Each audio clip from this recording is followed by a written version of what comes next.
Hello, Gerhard. Thank you for joining us today. And I personally enjoy your lectures. It's my favorite module so far. Studying in the uni for about 2 years now, 2.5 years. Thank you again for taking the time and being here. To get us started, could you tell our listeners a bit about yourself and your journey into accounting? It's going to be a long story. Started in Austria when I was an undergrad, and we had a different type of study system back then. So we now have the bachelor, master's, doctors, basically the Bologna process, as it's called. We used to have directly to masters. It's called the Magister in Austria, and then you could do a doctor's degree after. So the first half of that is generic, the basis, the first 2 years. And then the second 2 years you need to specialize. And in Graz was a very specific professor. So Professor Wagenhofer, who is still in Graz to this day. Now this is about 30 years ago by now. And he was like a coryphée in the field of financial accounting. And he offered something very new back then called controlling, which is the German word for management accounting. Was about 2 years old at this point when they introduced it, and they said, this is the new modern thing that you got to do this, and it's going to have a future. So I did that as my specialization, and the rest is history. That's how I stumbled into management accounting. Okay. I was never the financial accountant, but always the management accountant, because I always thought this is more interesting to me. Is the planning, the structuring, the understanding. You still need financial accounting for it to understand the figures, the costs. But what do you do with them? Not just reporting, you steer a company with that, and you support decisions with that, to the point that you make the decisions yourself when you move into management roles. And that got me into accounting in the end. By now, I'm moving slightly out of it, because I'm a bit of a hybrid by now. With technology enhanced learning. It's where like my real passion lies in tech and what it can enable, and but it's still linked to the principles of accounting ultimately, which is tracking, monitoring, following procedures, tracking procedures, optimizing procedures and processes. Has all a common basis, and accounting is a perfect basis for that. So still the right choice in hindsight. Oh, okay. And before we dive into your 15 years of University of Greenwich time, I'd like to go back a bit. You worked as a consultant for about 2 years at Accenture, right? What was that experience like, and how did that lead you to get to academia? Yes, there was a plan behind this. The idea was I wanted to return to academia as an educator, but I wanted to have the exposure to practice, so that I would have the street cred, the clouds, to know what I'm talking about. Because at the time in Austria, I had professors who never had anything to do with practice. And you could have told that from like formulas that you applied to practical problems that nobody in practice actually applies, like principal agent theory with figures and all of that stuff. It's important, I'm not slagging it off, but the impact on practice was interesting to me. So I said I need to go into practice to see that. And since I figured out pretty early on I'm very good in the advising, so consulting is the next natural step. Because in the consulting field, you experience a lot of different things within a very short amount of time. The learning curve is incredibly steep. It's hard, especially if you go to one of the big consulting companies, expect you to be switched on 7 days a week. I got calls from my project manager Sunday morning at breakfast. I need something in an hour. And that's not unusual. I'm not saying it's every time like this, but this stint in practice was there to build up my experience with practice, what's important, and then moved back into the teaching side of things to have the credibility. Yes. When I'm talking about business, I should have worked with businesses. Yeah. On a daily basis. I think that worked out really well, because I remember in the beginning of the year, you mentioned a few times about the time that you worked as a consultant and have that reflecting to the modules, the presentations that you were doing, and that is like one of the points. Okay, he's a good teacher. He's seen it. Yeah. Hopefully, you thought that after the presentations too. No, I did. So you've been working at the University of Greenwich more than a decade and a half now. 15 months, 7 months to be. And 15 and a half is years. It correct? Yeah. It's a lot of time. It's a lot of years. Can you tell us about this experience? How did it start? Why did you stay so long? Why are you staying? We know we have a gorgeous campus, but I have to be careful about what I say now. So let's make a journey out of this. So when I started as a senior lecturer in management accounting. So purely for the teaching part. Mm-hmm. At one point, took over a module, and basically I went along the route of the typical teaching within accounting, and then got the opportunity to take over an Excel lab. Back then was one session, because that was in 2012 or 13, so a while ago. Since at Accenture, I worked a lot with Excel. It's an IT company at heart. I said, okay, I can do that. So they saved themselves the money, basically. Mm-hmm. So win-win, and I could do something with tech. That was at the time when Excel was still a nice to have, not a must have like today. And then I grabbed my way into more and more tech stuff.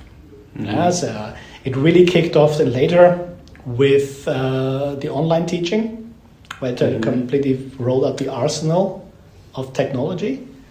So that's why I'm now in the more like a middle position, like the typical like subject-based academic, an educator, and the technology-enhanced learning part. And then in the teaching, I bring them together. Right? Mm-hmm. But I started out as a very regular accounting teacher with a preset module that I then later redesigned because it had a lot of problems back then. But then I gradually moved even more so towards the technology where the true passion lies. Mm-hmm. So that's where I am now. And in 50 years, technology doesn't stop. There's plenty to do now with Gen AI in the mix. The module accounting information system. When did we start having that? And did you lead that? I designed it. Mm-hmm. So we used to have a module called Management Information System. And it was run by a different back then department. So now we have the schools, right? School of Accounting, Finance, and Economics, for example. We used to have a Department of Accounting and Finance before the departments got merged. Management Information Systems was run from a different department for our students. The problem was that at no point did they touch a system. It was all theoretical, and it was not hands-on, and had ultimately nothing to do with accounting. So I was asked, that was at the time when the technology part that I like doing that, and I'm fairly good in doing it. So Gerd, do you want to design a module? And the SAP module was already running at the time.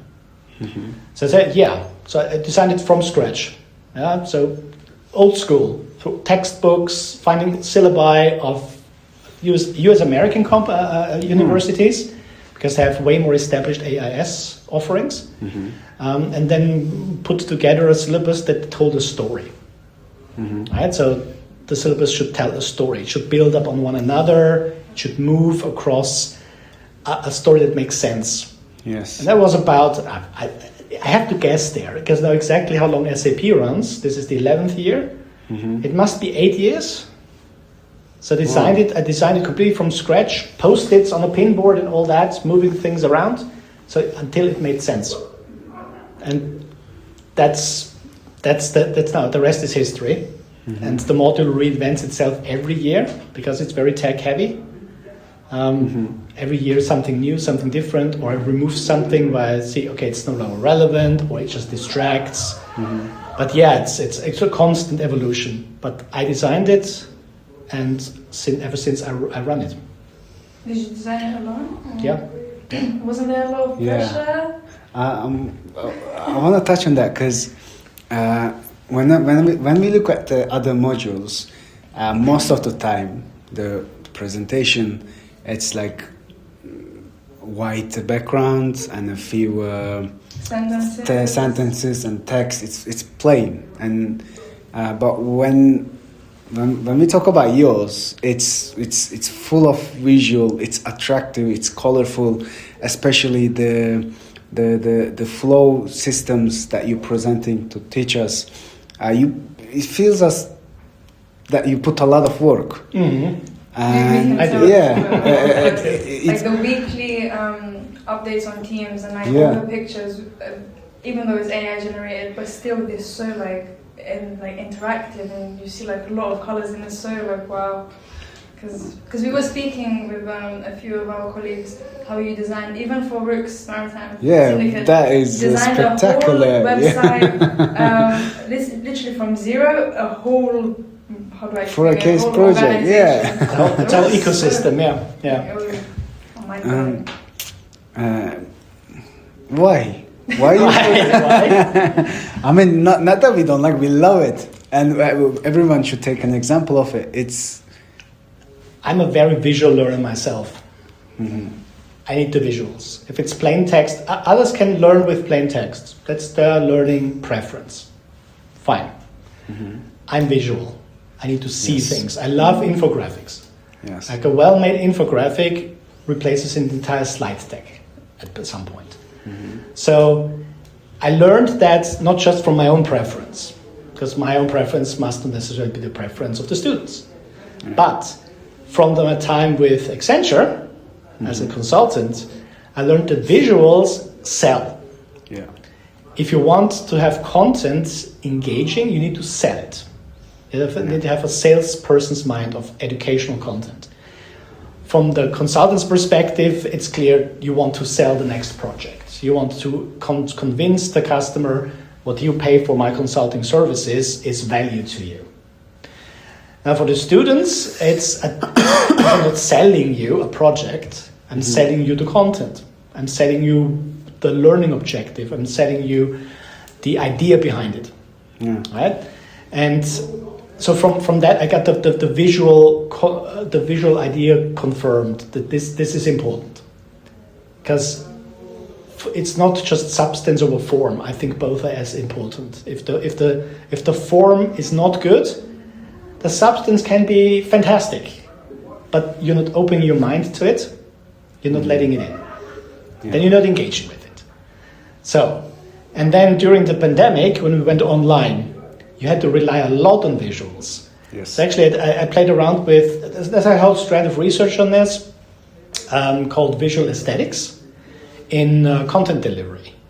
And back then, when we moved to online, so if you would have been around, it was a bit chaotic because nobody was prepared for this. Yeah. And we initially streamed on Panopto, which has a streaming function, but it's not good.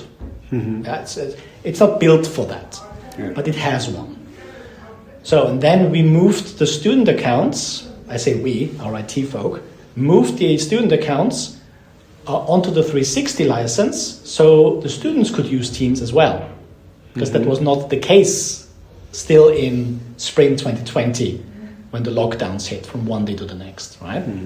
So, and then in preparation for the next year, I was thinking, how can I make online engaging? Because just showing the same slides with a very small window at the bottom, showing the lecturer, that engages no one, right? If you just show, because a slide in a classroom, you can move around, you can point, you can interact with it physically, but you cannot interact physically with that slide online. So since I'm a gamer, I follow gaming streams, right? And back then I watched a lot of Twitch because, I had nothing else to do during the lockdowns. And then I thought, they are having a lot of visuals going on. They play a video game, and it's not important what the video game is actually. It's not the point. It's the interaction with the community, and then they have the chat. Yeah. So the chat is then and so for some streamers on fire. So I say, how do they do that? What are they using? And of course, I jump on the technology first. You see this image bit. And how do they do that? And came across a software called OBS, which is free, where you can put screen elements on. Right? I still use it. So the classroom recordings that I upload, the one with the text and the images and multiple cameras, that's OBS, because it allows me screen elements to place anywhere I like. So I had full control over what can you see on the screen. And back then, teams did not have the option that you appear in front of your content, just in a small window, right? But OBS allowed my camera with a green screen in the back, so I would basically sit next to the content. So just to make sure that my whatever slides I used, those visuals, made it more engaging, that I'm not covering content up. Yeah. Right? So, and then I had like jingles coming in, even had background music going on, and had all this, like, it's a whole studio set up. So when students would join, there would be like some, like Buddha lounge music going on. Today I would probably make the music myself with AI. Yeah. Back then you need to look for something that is not copyrighted, right? It's plenty there. YouTube has a whole library that you can use. And I learned that engages. And you always need to have like a plan for like an element of surprise, not going on and rattling on in the same way. So I had to plan this differently. So I was not thinking there as I need to teach something, but I need to engage so the teaching lands, it hits, right? So I treated my online classes like a gaming stream, right? With the fancy frame that you got around and all that. Gave me an opportunity to dig into tech, loved it anyway. Could go down rabbit holes with this. Often do. But that I preserved that. Right? That's why I'm still using Teams as a dynamic environment with Moodle. Because it gives Moodle features that Moodle doesn't have and vice versa. It's a working tandem. And that's why I kept the visuals a lot on it. And now with AI generation abilities, I generate them. I make them relevant. So with like today, when we went through the expenditure cycle, I can show bike frames in a crate. It's not just, there's bike frames, right? As a raw material that we need to purchase from Medellin. No, I can actually make an image showing the bike frames. And an image sticks. Yes. An image sticks in the head. And when you remember the image, you can make a connection. True. Yeah. And I think that's really essential, especially these times when people spend hours on Instagram, which is they lose their focus, and then it has to depend more and more visual, which including myself, don't get me wrong, and most of the students.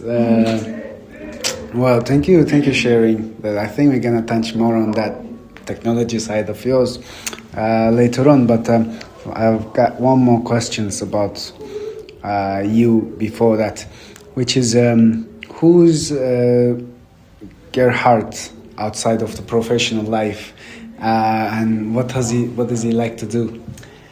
Yeah, so I watched the interview with Robert, and so he said tennis, wasn't it? Yes. No such thing. I should be doing more exercise stuff, but I love my tech outside that too.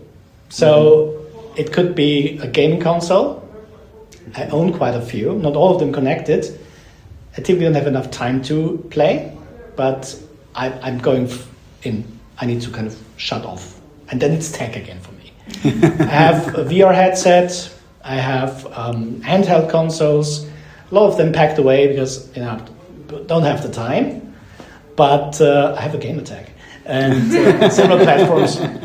But it's mostly something to do with technology.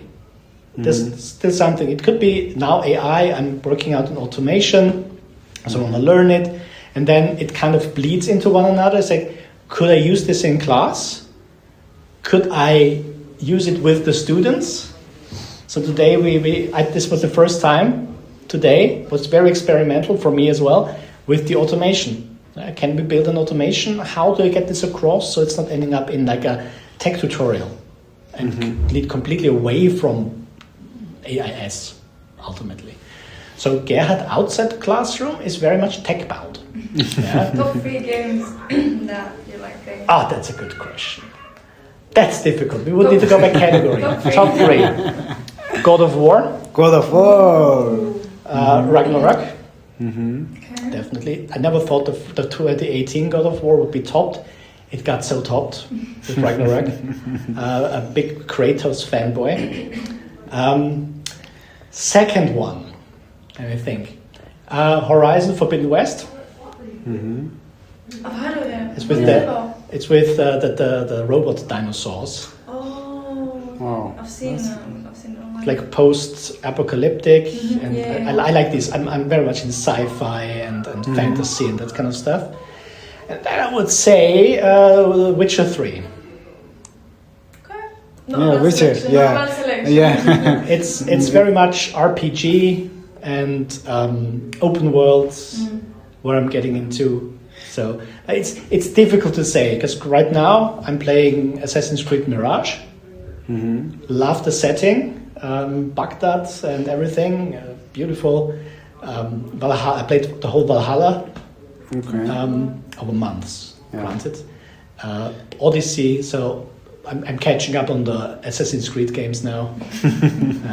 Yeah. I think Witcher, my cousin's favorite games, and he was also talking about the series that they made upon. What do you think about those relationships that when they make a movie or a series from games? Is it? So depends. So if I liked the Witcher series, and I like Henry Cavill. It's one of my. I would want to go on a drink with him. He can have the beer, but he's like a massive nerd. Like I don't know if you saw his computer, PC building stuff on Warhammer and all of that stuff he does. So he'd be someone I want to be bros with, right? But when they switched over to Liam Hemsworth, he was pretty slack. I liked it. It was not bad. But you need to also read the books. Ultimately, to get the whole Witcher universe, you need to read the books too. Yeah. And then you have something like Fallout, which is an excellent TV show. Like it's a really good adaptation.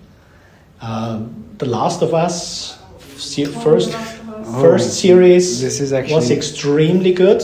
The second completely kind of dragged off. I'm not sure about the God of War stuff that's coming up because there was a still, but you have to watch it and then judge, and then it's see a photo. You can't judge a whole series for that. Yeah. It really depends. There's good adaptations. There's poor adaptations. I told you a few good ones. Yeah. Thank you. And you are, I think you're the person that I know who is most involved with technology, as well. You mentioned about in your lectures. You mentioned in your personal life. Where does that come from? How did that develop? And now we need to go back to the 1980s. So, because I remember very, very distinctly, 1982. So, should I tell you how old I was back then? Because then you can do the math. Yeah, whatever. I was 4.5. Yeah. Wow. And so my mom was working for a garden company, and there was the son of one of her colleagues had an Atari back then, which is like a really retro computer, and I think a C64 Commodore, where you had the games on like tape. So I saw this for the first time in my younger years. I saw a screen. I saw what would be retro art today unfolding there in front of me, and you could do something with it. It was love at first sight. I still remember this. One of my earliest memories is this. I remember that computer. I remember what I saw on screen. Sometimes I think I even remember the sound that it made. It was called Blood Money. Or some kind of horror game or something, which for 4.5 years probably not a good idea to see. But well, yeah. And then I did get hooked, and I wanted a computer. And we couldn't afford a computer. And then my cousin had I think it was also an Atari, where you had the joysticks. It was basically this black joystick, a black base with a red joystick on top. You could connect that to a TV, CRT TV. And then you could, the console, well, not a console, but the game was in the stick on the PCM. So you could play that. And he had a game called LA 1984. So 1984, the Olympic Summer Games were in Los Angeles. And a game came out. It was very, from today's standards, very rudimentary, but you could do a 100-meter dash by just destroying that joystick. You could never destroy it. But it was kind of the fascination for it. Mm-hmm. Then another cousin, I have a lot of cousins. Another cousin got the Nintendo Entertainment System. And whenever we visited, which was not often enough in my opinion back then, we played the Super Mario games. So I had Super Mario 2, Super Mario 3. Then he got the Super Nintendo. Mm. So we were already at the end of the 80s. And I wanted my own place. So I was in my parents' ears for 3 years. Please, I want a games console. Please, please, please. I forfeit everything, all the birthday presents, all the Easter stuff, all the Christmas. I want one.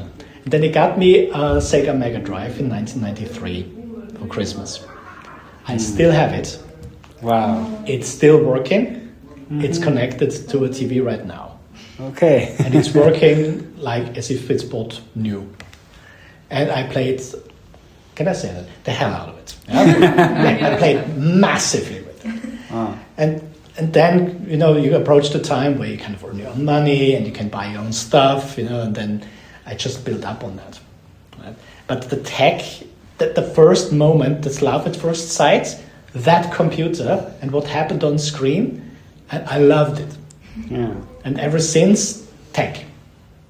If I can fiddle with it, if I can tinker with it, if I can do something with it, I'm on it. Right? So, yeah. Well, I can kind of sympathize on that because we moved into an apartment where my cousins lived below us, and I remember it was 4 of them, and I was me and my brother. My brother was much smaller, so I would go down to them just to see them playing with the computer and console they had. And I always wanted a computer and console for myself. And it was also very mesmerizing. I could watch for hours. And I want to ask you, because you seem like you have a passion for games. You have a passion for games. But at the same time, we see a lot of people who kind of get lost playing games and not able to manage their time. Mm-hmm. How did you manage to become successful in academia, as well as Accenture is such a good firm, but at the same time carry this hobby? At the end of the day, it's a question, are you putting your priorities straight? Right? Mm-hmm. So you could play all day, but then something else will suffer from it. So this day and age, with children, with young children, you don't have as much time. I'm getting them so I have an excuse to switch on the PS5, right? So play some games with my kids, like Sackboy, for example, I'm playing right now. So it's age appropriate. But of course, job stuff needs to get priority. You need to have those straights. Because you will notice pretty soon that you're suffering in another space. You're not moving forward, or does the job or what you do not engage you enough that you're doing something else instead? Like gaming would be perfect for procrastination. Yeah. So you're sitting there with an assignment and the PS5 or the Xbox or whatever you have is in hands reach, half an hour. Another 5 minutes. It All of a always sudden, goes like it's that. 2 a.m. and you started sometime around noon the day before. Yeah. So that tells you something. Mm-hmm. That what you should be doing, I mean, everybody procrastinates. Mm-hmm. But if it goes to an extent where you don't do it at all, because you're always doing something else instead, that is ultimately not of value, let's put it that way, then maybe what you should be dealing with in the first place is not right for you. Right? Yeah. Because if something engages you, if then you have a passion, I think Agnieszka said something along the same lines. Motivation comes from the passion. It interests you. You want to know more about it. You want to do it. Doesn't mean that you would not procrastinate here and there, because everybody does that. Yeah. But if it's not for you, you figure it out yourself at one point, but you need to notice it. Right? You need to realize that. And it's not wrong if somebody starts, let's say if somebody starts an accounting degree, and it was not their own choice. They started because the family said, oh, it's good for you to do this, you get a job for sure. Yeah. The person themselves has not chosen it. Where does the motivation come from? Right? And then they are slouching along that degree. Will eventually get the final graduation. They will graduate. But what have they gotten out of it? Yeah. So it's better if you do it a year and you really see, okay, this is not for me, whatever it is. If it's accounting, if it's a job, if it's something else, then stop doing it. Then you learn something about yourself. You learn what you do not want. And that's just as important to learn what you want. Right? That journey, by the way, is never ending. Yeah, this does not stop at a certain age. No? No. It's lifelong learning. That's always there, because priorities shift, conditions shift, circumstances shift and change, and that adapts to it. But it's important to figure out, what do I not want. That's true. Yeah, and that is just as important as knowing what do I want, because then you have a direction, then you have a drive. If a certain degree, whatever it is not for you, stop it. Do something else. Switch to a different program. Switch to a different university. Switch to a different school, a different faculty, where there's something that interests you. Yes. Because without it, you're wasting your own time. And you might end up in a job that does not interest you either. And that builds up resentment and, regret and frustration. You just do it for the money in the end of the day. For some, that's enough. For me, it wouldn't be. So, yeah. Well, thank you for those life advices. What's your opinion about esports? Esports? Yeah, because I've heard a lot of them, but I want... I never gotten into it for a very specific reason. Because typically the people that you encounter in esports are very good. And I never fancied myself get wiped off the virtual field. So I played FIFA, as long as it was called FIFA, by a 12-year-old sitting somewhere in the world who's just much better than I was. So I don't do multiplayer games. I do single-player games where if I'm getting annoyed, it's about myself or the game. But multiplayer games, I'm not a big fan. And esports is ultimately that. I did the LAN parties back then. I don't know if you know what that was. LAN parties? Yes. Yeah, so basically you would bring your own computer, not flat screens, not laptops, the PC, with the cathode ray tube monitors in a hole. You connect them all up. You made a network. I think I talked about that when we talked about the technological underpinnings. And then you would play a multiplayer game. We built a local network, and you played multiplayer games. You were there physically, and you did multiplayer. It was pre-online, because you built a local area network. And the universities back then enabled that. So I was an Erasmus student back then, coming from Austria, and went to Exeter for a year. It was 2000, 2001. And they did a lot of university-backed LAN parties on site. So they provided the halls, and they built it up. So if you, every other week, you walked in on your way to like a lecture or something, That is so interesting. what's going on now? Yeah, what are you playing this week? You know, and Wow. yeah, that was a different multiplayer. That was fun. Because, you know, if you got mad at someone for some reason, because they were better at you, they were there. Yeah. Yeah, and you would not, like what you do nowadays online, that you completely lose your countenance. You know, online trolling is easy because people hide behind the screen, faceless. That was not possible back then. Now, if you go into multiplayer and you play some esports, you are up against people that some do this for a living. So they are not just good in it, they are excellent in it because they do nothing else and they earn a lot of money with it. Yeah. So why would I do this to myself? Right? So I gain nothing from it other than frustration. So no, I'm more on the single player side of things, and there's plenty of excellent single player stuff out there where I can take things at my own pace, like the open world games I mentioned earlier. Just okay, instead of right, I go left this time. Yeah, maybe climb up on that tower, see what I find there. Yeah, this kind of stuff. Yeah.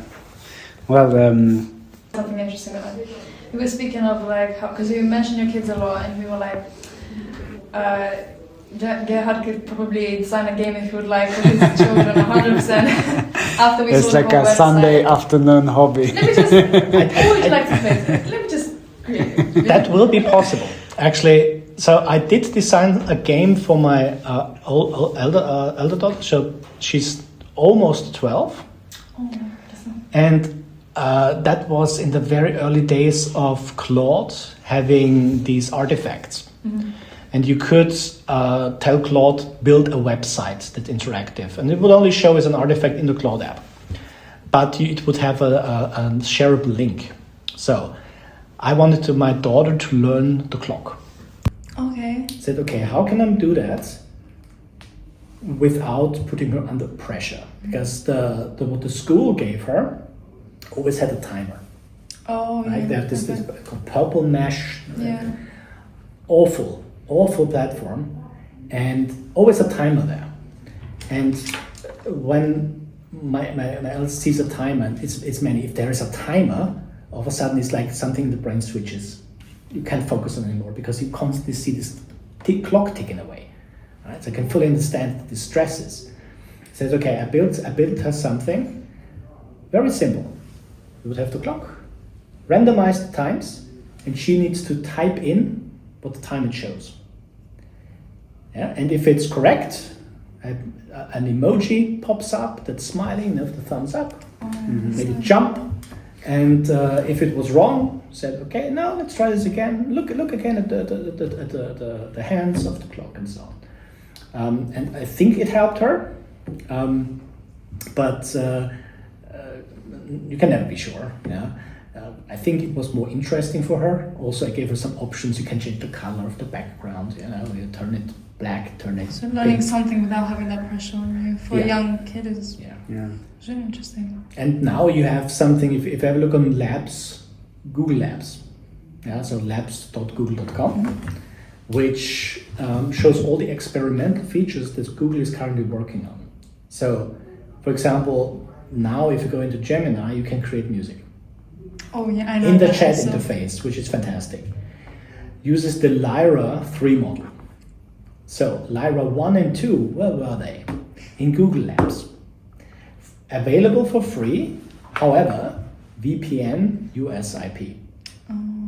Because you cannot access it here, you need a VPN. But if you have a VPN, it's free to play around with. So if you go there, you find a lot of stuff that is currently experimental. Google collects data on it, obviously. They don't do it out of the good of their hearts.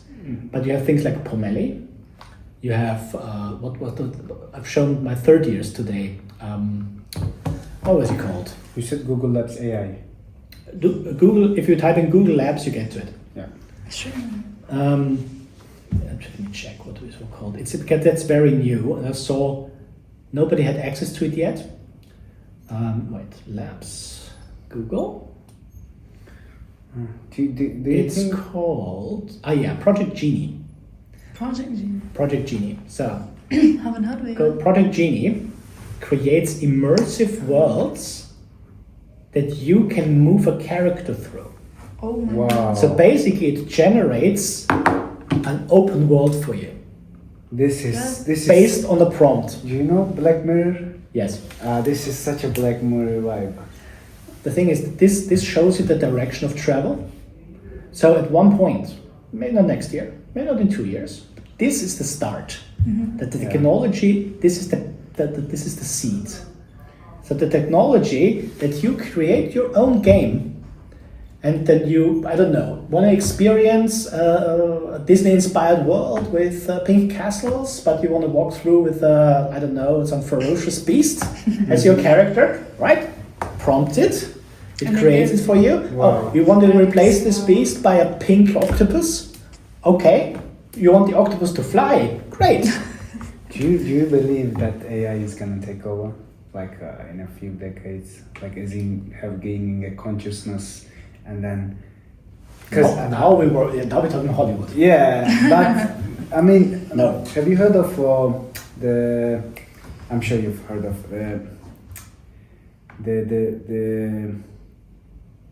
the platform, the forum for AI bots, Claude, It's called OpenClaw now. OpenClaw. They changed the name twice Yeah, because ClaudeBot was too close to Claude, Anthropic's Claude, yeah. and they changed it to ModeBot.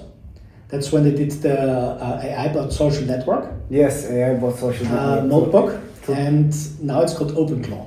So to give you a brief, there is like a how can we? You deploy- It's like a Facebook for AI robots. Basically, Isn't it? OpenClaw is open source, and that's an agent, right? So that's a proper agent that makes decisions. So it's not an automation that we looked at today with some AI thrown in. That's an agent. So, and it's free, you can download, and a lot of people download it on the Mac Mini. Yeah? Yes. And let it run there. But you can deploy it on a Raspberry Pi. If you know what you're doing with a Raspberry Pi, you can deploy it there. And what people did was, or actually the person who developed, now called OpenClaw, because they joined OpenAI, is, Claude missed out on that one. Anthropic missed out on it. So they created a social networking website like a Facebook, but only bots can post there and interact with one another. Like agents. And people were like finding it funny. I think it's a satire. It's a satire because if people let loose a bot, an agent, they are reflecting that they're working on data, they're working on algorithms, so they're reflecting us. So in my view, this is satiric. It's satirical because you can basically observe the absurdity of humans in social networks expressed through bots. It was very short-lived, and people were like, oh my god, it's taken over stuff and so on. So then just don't install it on your main PC, because if you don't know what you're doing, it starts deleting your stuff or locking you out. Don't do that. But like an old laptop, throw it on there if you want to play around with it. Right? So it's basically copy what we do, but I mean, seeing those programs discussing about religion, faith, about deep philosophical stuff, it was a kind of one thread started to form of develop ideas about their own cult. Yes. It's hilarious. You as a human cannot post. What? You as a human cannot post, but you can just. I'm not sure if they changed the name too. It was called Modebook when it was called Modebot. Yeah. I find I find it very satirical because it's kind of a mirror, because our data is mirroring us, and they use that and use it in an agentic manner. I didn't know about this. Isn't it how it starts though? I mean, when you take a baby, No. You're venturing into the Hollywood area now. is it? So look, we had AI since 1956. Yeah, that's were the beginnings. I think I even told you about that in my AI session when it started. I think you mentioned it. Dartmouth College, US, in Massachusetts. First time that the term artificial intelligence was coined. We're still stuck with it, although it's actually not accurate. Because intelligence, from a philosophical point of view, is innately tied to biological life forms. So, but back then, somebody came up with it. At Dartmouth College was a whole group of scientists, put in a paper, since I was stuck with it. And AI has therefore developed. So when I today did, in the era of AI, I said, it's such a buzz phrase now. It's such a trope. There is in this era of AI, I can let it go. we know it by now what era it is. Yeah? So please no, let this sentence go. Without replacement. It's not necessary. The age of AI, in the realm of AI, the rapid pace of AI. And so many more. It just feeds back into the AI that replicates that, and then you can kind of tell if something's AI written, because it has still the phrases, dance, loss, etc. But this is an algorithm. Yeah, so if you understand somewhat, without that deep detail, how do these large language models work? That's why I showed you this graphic. Yeah, so machine learning, neural networks, deep learning. That's the basis for something called Gen AI to actually work. What has Gen AI added? The ability to interact with your human language. But it uses all that technology. It was already there. Without the machine learning, no AI. Do people panic about Alexa on their smart speakers at home? No, that's AI. It's machine learning. It gets now generative features with Alexa Plus, which you can access in the US. Not sure if it's here already. I have not gotten an offering yet. Not sure I would want to take it. I want the Alexa just to play music and tell me the weather. And not that. If you want to talk to Gen AI, I have Gemini, I have Perplexity, I have even Grok. Sometimes it's amusing. But what you're talking about is the Hollywood version of it, the Terminator. Yeah? That is a completely fictitious type of AI, because that is not generative. What does generative mean? It generates something new, not original, but new based on something that already existed. Yeah. So, if you give the AI the codes for shooting nuclear missiles, it's not going to be a generative one. There will be a machine learning one that follows a very specific way. If then. Similar to the automation I showed you today. Here's the trigger, it goes through a very pre-specified sequence. Who pre-specified it? Me. Not for the missiles, but for the automation. Yeah? What you're talking about is a self-conscious AI that would learn and be original. By itself, self-contained as well. Have you never wondered where does the energy come from to power something like a T800 or a T1000? Where does the energy come from? That's Hollywood. They don't need to answer that question. But if you're looking at Boston Labs, where you have these robots that move in ways you would not believe, that's all pre-programmed. They can of course learn and adapt, but they use machine learning. But this robot walks out and starts doing all sorts of things to people because it has a morale, it is evil.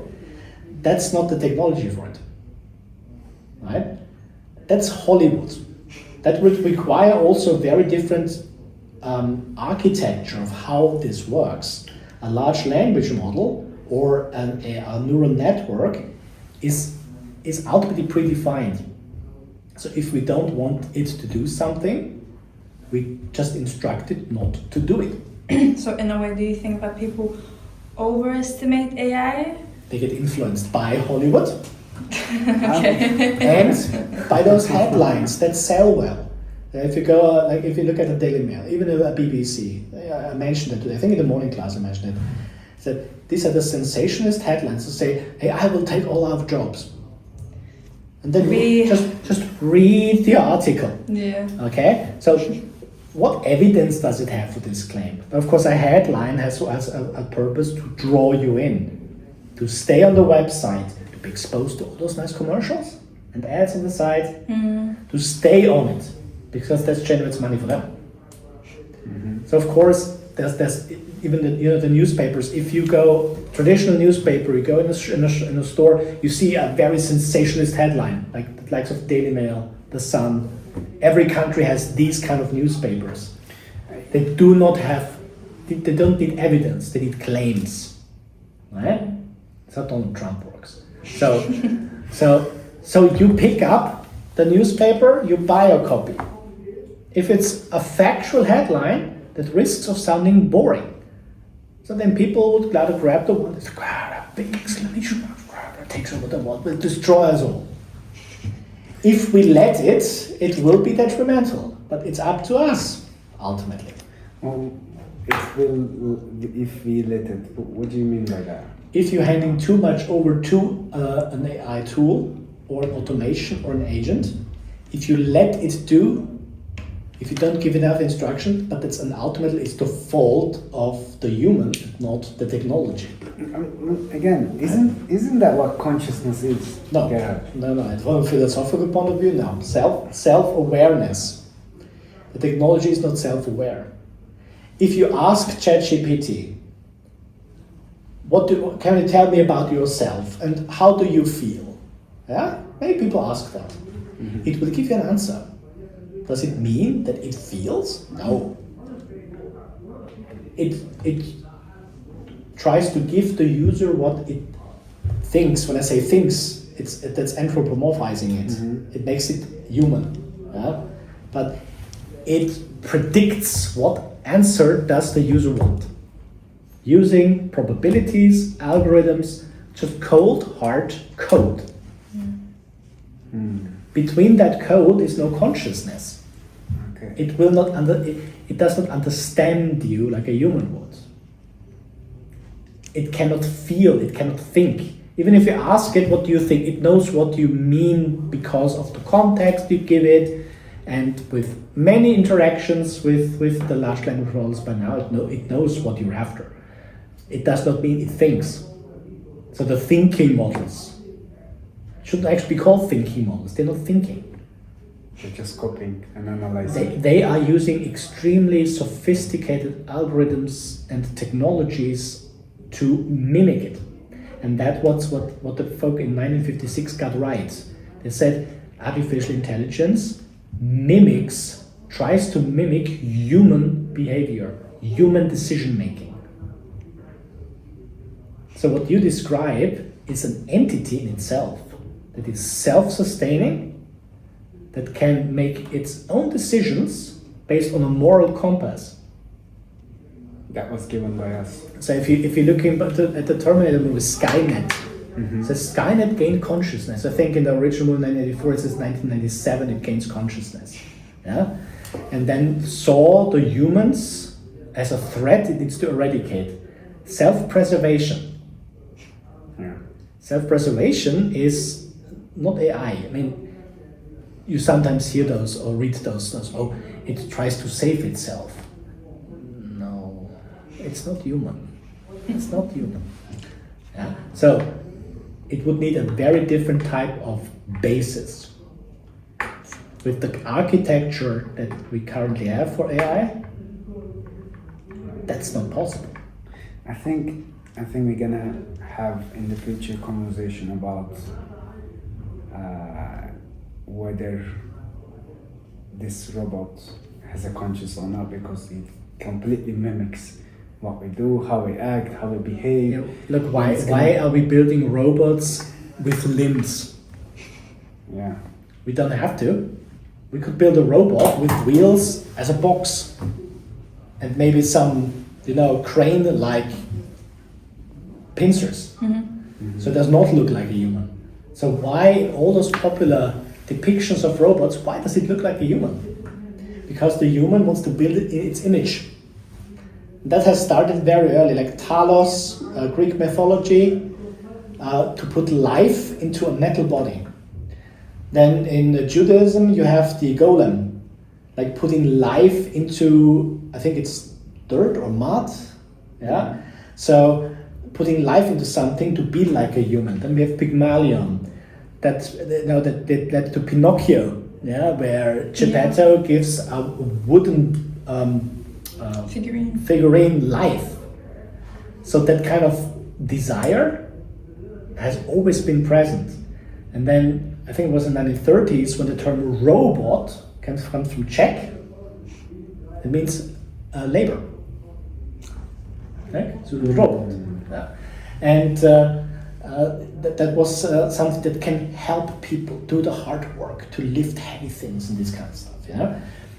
So there was always this cultural desire across cultures, interestingly, of something that we give life to. Oh, and then you have Hollywood movies that pick up on that. That's of course, you can make brilliant movies out of this. If you look at the Avengers, Jarvis, that turns into Ultron. yes. Yeah. So, or you have like Iron Man is like maybe half cyborg. Yeah. The whole outer shell. Yeah. You could sit in a box, Tony Stark. Would it be as interesting for the viewers or for comic book readers? No. It's much cooler now with the armor. It's like a modern knight. So there's always this desire to put life into something that's human-made. Can always be very philosophical here. Playing God. Yeah. Humans always wanted to play God. True. That's true. Yeah, I mean, we talked about it today. It said it will replace some things, but if these But not things are entirely. replaceable, then did they add value in the first place? True. A lot of entry-level jobs are busy work, especially in the accounting space. Here's your spreadsheet. Okay, now move, add up, do that stuff. That's what you study 3 years for. Yeah. Exactly. That's True. not interesting. Yeah? I mean, we all need to pay our dues. Obviously, we cannot join a job and expect we're gonna be like senior manager in like half a year. We need to earn our merits, Yeah. obviously. But a lot of the stuff is busy work. So if you can automate it, it will be automated. Like the three-way match, like the automation I tried to show today, that has already been automated in systems. It's not new. That's not new. Not at all. ERP systems have been doing it for a while. Yeah? And you can automate this in an Excel spreadsheet. But Put an online I form. didn't know it was possible with Telegram, and I've been using Telegram for years.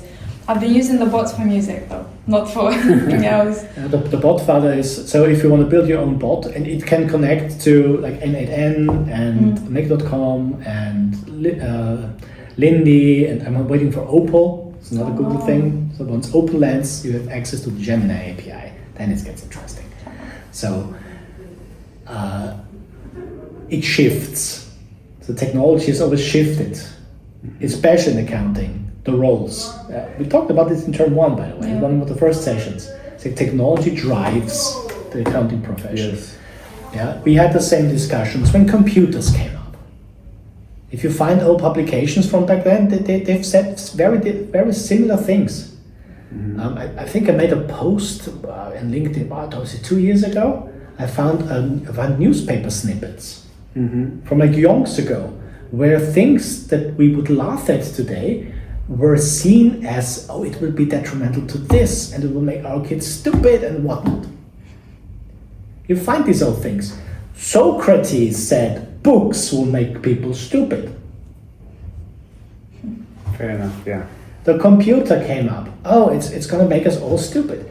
Internet came up. Oh, it's going to make us all stupid. Now we Google everything. And there were papers. Oh, we forget the information itself, but we know where to find it. With search functions and Google and whatnot. We had the same discussion with cloud technology. We had discussions with ERP systems.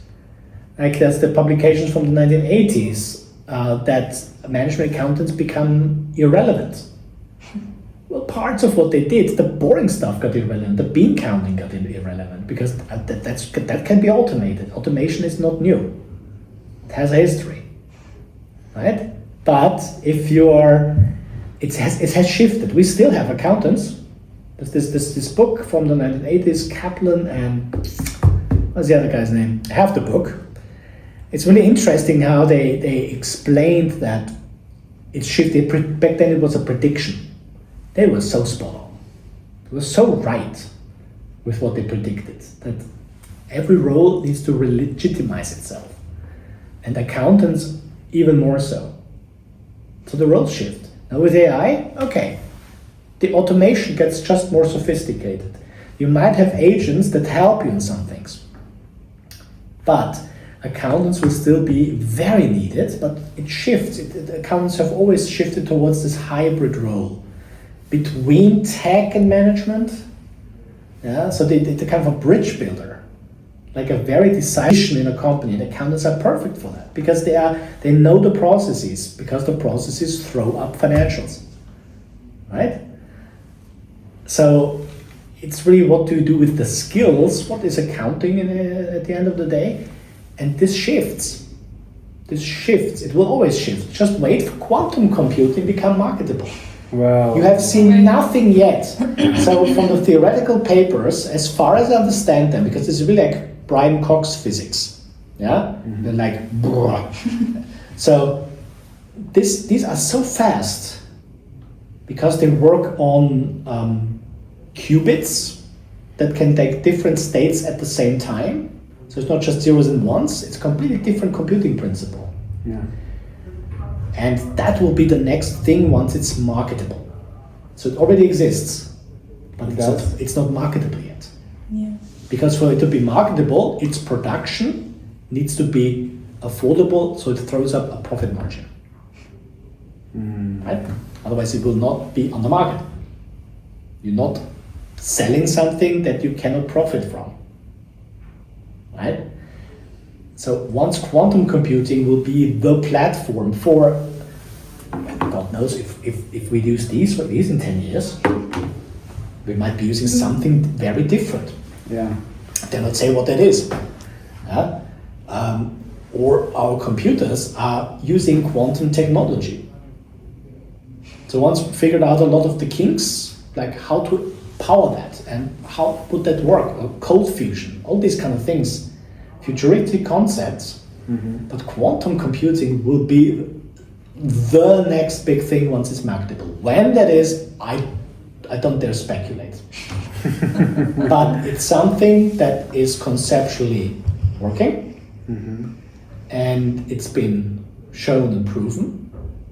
It is such a processing power, it can, like this and a laptop and a PC that you build up today with all the bells and whistles, the newest stuff and the strongest stuff put in, will look like ancient history. Yeah. When these things run, the computing power will be incredible. And if you base then other technologies on that, then I don't know what happens with it. Yeah? But it requires a very different approach to the architecture. It's a very different way of computing because for the last 50 years, computing was bits, always zeros and ones. You could always bring it back to 0 and 1. Yeah. And quantum computing works on a different principle. Gerhard, it was such an interesting things that you mentioned that, and quite a few inspirational thoughts you've given. Thank you very much for your time and joining us at this podcast series.